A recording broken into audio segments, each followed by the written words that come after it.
సరే కొత్తగా కదా ఒక 12 మంది కొనేసి ఇస్తారు. అల్లుడు చక్క 12 మంది వల్ల పడుకుంటారు. ఇలాగా మంచిగా జరుగుతుంది. 10 రోజులు అయిపోయినాయి.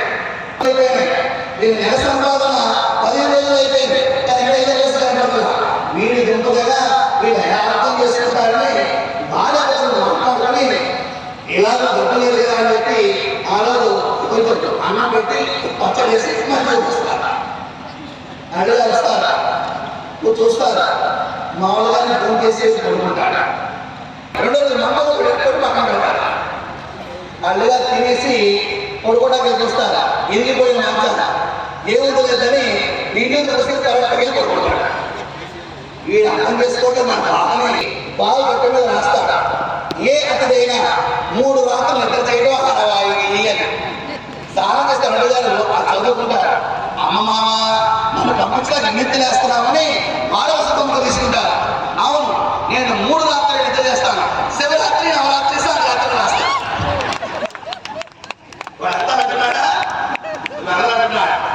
మనలో కామ క్రోధ లోభము మగమచ్చర్యాలు అలుగా టెస్ట్ వేసి కూర్చుంటాయి. ఎలా అయితే మామగారు ఎత్తేసి వండుతా ఉంటారో నిరంతరంగా వాటి అణచివేయాలి.